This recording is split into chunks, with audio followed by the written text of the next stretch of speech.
केरलम मांगे विकास और दशकों बाद जगी आस, यानी खासतौर से अगर देखा जाए बीजेपी से एक आस जो है वो जगती हुई यहाँ नजर आ रही है। क्योंकि अब से पहले अगर बात की जाए तो हमने देखा था इस तरह में ना सिर्फ जो विकास है उसको प्राथमिकता नहीं दी गई, बल्कि जिस तरीके से आज प्रधानमंत्री नरेंद्र मोदी ने बताया कि एलडीएफ यूडीएफ का जो गठबंधन है वो भ्रष्ट और महाभ्रष्ट एक श्रेणी में है और दोनों ने कहीं ना कहीं अगर देखा जाए एक मिलजुल कर केरलम को लूटने का काम किया है। और इसी पे आज हमारा विशेष और इसके लिए हमारे साथ तीन खास मेहमान जुड़ चुके हैं। अनिरुद्ध प्रताप सिंह जी हमारे साथ जुड़े हैं, भाजपा प्रवक्ता हैं। राहुल लाल जी हमारे साथ जुड़े हैं, राजनीतिक विश्लेषक हैं और कांग्रेस समर्थक। साथ ही आर राजगोपालन जी हैं, वरिष्ठ पत्रकार हैं। आप तीनों का बहुत बहुत स्वागत न्यूज़ नाइट में। सबसे पहले यहाँ पर अनिरुद्ध जी आपसे मैं जानना चाहूँगा, केरलम की जब हम बात करते हैं, जिस तरीके से आज प्रधानमंत्री ने विकसित केरलम का मंत्र यहाँ दिया, लेकिन एक दशक बाद कहीं ना कहीं वहाँ पर आज हमने देखा जो बदलाव का शंखनाद नजर आया, तो जनता में भी एक आस जग रही है। देखिए मुकुल जी, केरलम के साथ में जो लेफ्ट और कांग्रेस ने मिलकर लूटा है आजादी के बाद से, तो जाहिर सी बात है कि उसका तो खामियाजा भुगतना पड़ेगा। और ये लूट कहां से कहां तक चलती गई सबको पता है। मतलब कि वहां पे आप फंड जाता है सेंटर से, डाइवर्ट कहीं और कर लेते हैं साहब। कहीं पे पता चलता है सोना इधर से उधर, गोल्ड स्कैम सबको पता है। आपको भी पता है कि क्या कहते हैं, किस तरीके से स्कैम वहां पे किए जाते हैं। लेकिन भारतीय जनता पार्टी एनडीए का जिस तरीके से बढ़त चल रही है, चाहे त्रिशूर हो, चाहे अभी नगर निगम का चुनाव होता, त्रिवेंद्रम का, तिरुवनंतपुरम का, भारतीय जनता पार्टी की जीत होती है, जिस तरीके पोर्टफेयर भारतीय जनता पार्टी का बढ़ता, ये विश्वास दिलाता है कि वहां के लोग मोदी जी के डिलीवरेबल कमिटमेंट मॉडल कर रहे हैं, करप्शन फ्री मॉडल को एक्सेप्ट कर रहे हैं। तो अन्य स्टेट में लोग जब आते हैं, केरला के लोग जब वो देखते हैं तो वो देखते हैं कि गवर्नेंस चलता कैसे है, लोग सीएम काम कैसे करते हैं, डबल इंजन की सरकार डेवलपमेंट कैसे करती है। भाई आज के टाइम पर गुड गवर्नेंस 4 पिलर पे होता है: स्पीड, स्केलेबिलिटी, ट्रांसपेरेंसी। ये इस मॉडल पे काम होता है। लॉ एंड ऑर्डर वहां का चरमरा गया, सबको पता है।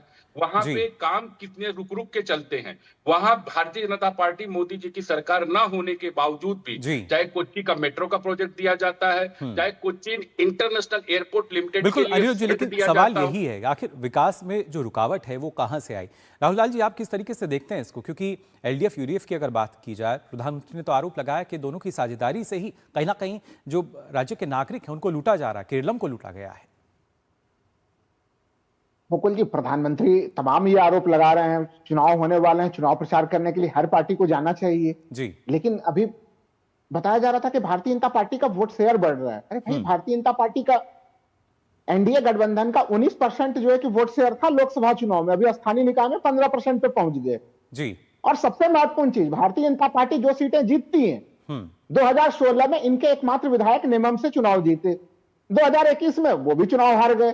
अभी त्रिशूर से लोकसभा सीट जीते, अभी जब अभी स्थानीय निकाय के चुनाव हुए वहां पे भी हार गए। तो भारतीय जनता पार्टी जीतती जरूर है वहां पे। आपका मानना ये कि जनता को इस तरह की कोई आस नजर नहीं आ रही है? देखिए, जनता वहां का जो पूरा मुकाबला है, हम लोग अगर देखें तो वो मुकाबला सीधे सीधे एलडीएफ और यूडीएफ में है, और यूडीएफ सीधे सीधे कांग्रेस गठबंधन वो बड़े लाभांश में है। और उसके बहुत प्रमुख कारण मैं बता सकता हूं संक्षेप में। बिल्कुल, लेकिन जब आप खुद ही कह रहे हैं कि वहां पर इस तरह की कोई हवा नहीं है, लोगों में कोई आस नहीं जगी है, लेकिन फिर भी उन लोगों को क्या जो कहीं ना कहीं आस लगाए बैठे हैं और विकास की अभी तक राह जोड़ते हैं? मुकुल जी, विकास जो है कि वहां पे जब कांग्रेस गठबंधन की सरकार बनेगी, वहां पे यूडीएफ की सरकार बनेगी, विकास की लहर आएगी। 10 वर्षों से जो वहां पे लेकिन पहले भी सरकार थी, पहले वो विकास नहीं हुआ। मुकुल जी, केरल एक विकसित राज्य में ही गिनती आ रही थी, और केरल को विकसित राज्य बनाने का काम कांग्रेस गठबंधन ने ही किया था। और किसने किया था केरल को? केरल के विकास के मानक आज के समय में अगर देखा जाए राहुल जी, जो वहां तो सरकारी कर्मचारी हैं उनके वेतन तक में दिक्कत आ गई थी, रोजगार नहीं मिल रहा है। और पिछले 10 वर्षों से अगर देखा जाए कोई नया औद्योगिक प्रोजेक्ट जो है वो नहीं शुरू हुआ है जिसके चलते लोगों को फायदा मिले। केंद्र का अपना तर्क ये है, एक मिनट, केंद्र का तर्क सीधे तौर पर यह है कि स्मार्ट सिटी प्रोजेक्ट वहां गया, रेलवे का अपग्रेडेशन वहां हुआ, लोगों को रोजगार मिल रहा है, आईआईटीज अब वहां पे खुल रही हैं। और ऐसे में जनता तो विश्वास उस पर ही करेगी ना जो उसको दिख रहा है। और केरलम की जनता तो वैसे भी साक्षरता दर वहां सबसे ज्यादा है, और यही वजह है कि केरलम का चुनाव थोड़ा सा अलग माना जाता है। आर राजगोपालन जी हमारे साथ जुड़े हुए हैं। सर, आपसे भी जानना चाहूंगा, आप किस तरीके से देखते हैं केरलम की जो जनता है? मुझे लगता है शायद बाकी राज्यों से थोड़ा सा अलग हटकर वो अपने मुद्दों को लेकर आगे बढ़ती है। मुझे लगता है केरला में 100% लिटरेसी है। केरला में सब लोग जागरूक है जी। गल्फ में जितना भी ईरान का वार हो रहा है, अमेरिका हमला कर रहा है, कम से कम आधा बहुत केरलाइट मलयाली लोग जो गल्फ कंट्री से वापस आ गया है जी। वो लोग फील कर रहे हैं India approaching world war plus Iran से बात करके हमको कम से कम सुरक्षित लेके आ गया नरेंद्र मोदी।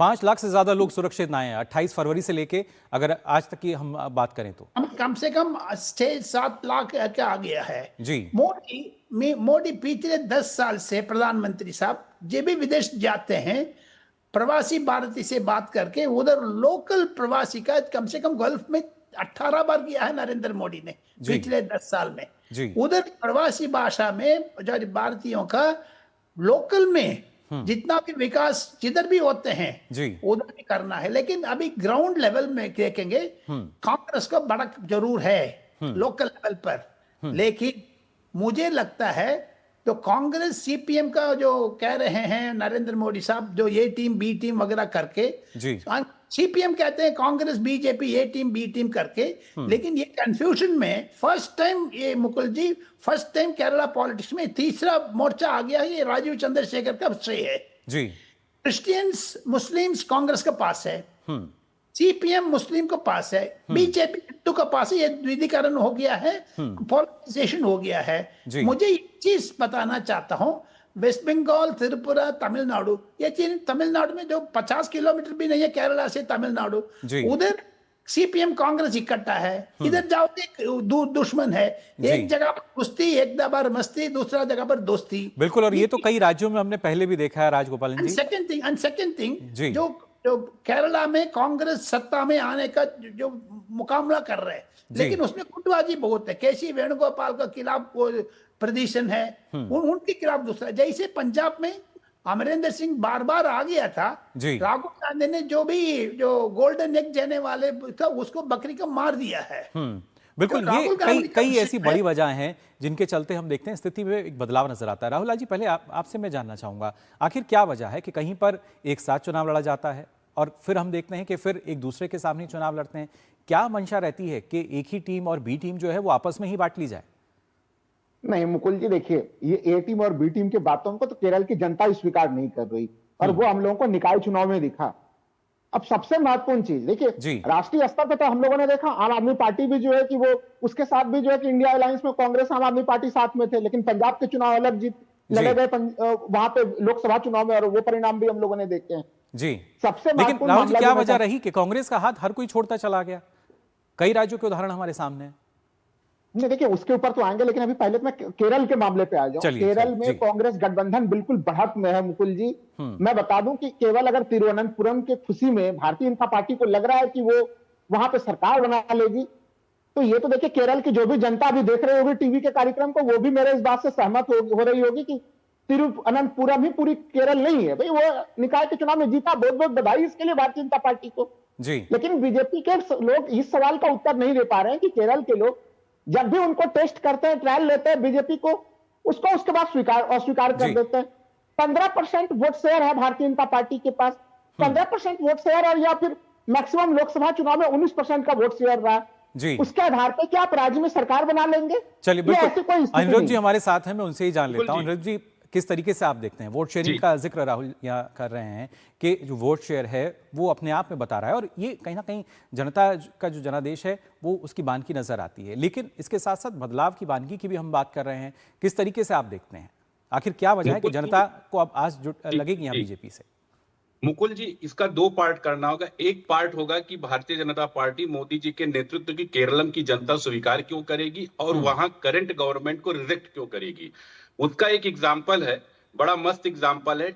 10A केजी मार्ग पर केल्ट्रॉन का एक ऑफिस है, केरला इलेक्ट्रॉनिक कॉर्पोरेशन का। शायद तो डीडी न्यूज के ठीक बगल ही होगा, लेकिन किसी को नहीं पता होगा केरला के इलेक्ट्रॉनिक डिपार्टमेंट का ऑफिस है, क्योंकि 1 एकड़ जमीन पिछले मैं जितने साल से देख रहा हूं वहां घास उग रही है। और उस ऑफिस में एक छोटे से टिनसेट में कंपनी का लाइजन ऑफिस है और वहीं से AI कैमरा के डील होता है और 100 करोड़ से ज्यादा घोटाला हो जाता है। तो लोगों के नजर में तो आता है ना कि डेवलपमेंट साहब कैसे हो रहा है। केरला सेफ सिटी का प्रोजेक्ट चलाते, केरलम सेफ सिटी का, और उसी में आप अपने रिश्तेदार को पैसा दे देते हैं, वो लोगों को दिखता है।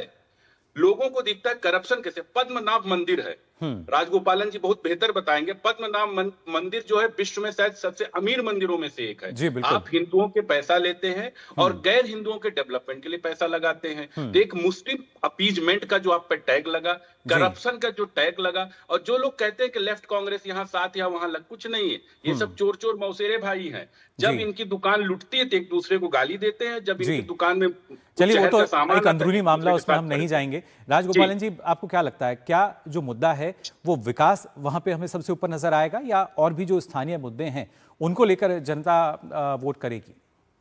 केरला में 100% लिटरेसी है, मुद्दा तो विकास नहीं है जी। विनाश का मुद्दा है, विनाश। कम्युनिस्ट पार्टी इतना विनाश किया है, आप पूछिए मत। ये राहुल गांधी कहते हैं अदानी से हाथ नहीं मिलाना है, लेकिन वेटिंगियम यार सी पोर्ट में सीपीएम का सरकार, पिनारे विजयन का सरकार अदानी से हाथ मिला रहे। एंड सेकंड थिंग, मेरा एक ही पॉइंट है, नरेंद्र मोदी साहब जमीन पर उतरने के बाद, पिछले 18-20 बार गल्फ रीजन के जाने के बाद मुस्लिम लोग के बीच में इस बार फर्स्ट टाइम परिवर्तन आने वाले हैं। बिल्कुल, ये 15% हो 19% हो, ये तीसरा मोर्चा आ गया है। ये कहते हैं वो बी टीम है, वो ये कहते हैं ये टीम है, लेकिन कम से कम बीजेपी तो वो टीम में आ गया ना जी। बिल्कुल, एक टीम के रूप में उभरती हुई बीजेपी नजर आ रही है। सेकंड थिंग, इंपॉर्टेंट थिंग है, सोनिया गांधी मैडम का तबीयत ठीक नहीं है, इसीलिए माँ बेटी दोनों इधर ही है। तो मेरा ख्याल है वायनाड से दोनों जीते थे, ये क्यों कांग्रेस को ठीक नहीं कर पाते हैं? बिल्कुल, ये अपने आप में एक बड़ा सवाल भी है कि जब आपको मौका मिला था। बीजेपी का प्रवक्ता ने कहा है पद्मनाभ स्वामी टेम्पल, सबरीमला, गुरुवायूरप्पन, कम से कम 200-300 किलो चोरी हो गया है गोल्ड का। ये कांग्रेस भी समर्थन कर रही है। एक फोटो निकला है, उसमें सोनिया गांधी ने भी जिसने वो चोरी किया उसको साथ फोटो खींचा, उसको साथ व्यापार है, उसको एमएलए सीट दिया है। So this are all points. मुझे लगता है हंग असेंबली के दौर में जा रहे हैं, कांग्रेस से सब लोग छोड़ करके बीजेपी में आ रहे हैं, क्योंकि Congress has become Muslim party. बिल्कुल, कहीं ना कहीं सवाल खड़े होते हैं, और जो जनता है अपना जनादेश कैसे देती है फिलहाल देखना होगा। लेकिन वाकई जैसा आपने कहा, कहीं ना कहीं विनाश बनाम विकास, वो जो है शायद इस बार के चुनाव में हमें देखने को मिलेगा। और यही वजह है कि केरलम की जो जनता है वो बेहतर ढंग से इस बार हमें वोट करती हुई नजर आएगी। फिलहाल आप तीनों का बहुत बहुत शुक्रिया हमारे साथ जुड़ने के लिए। तो खासतौर से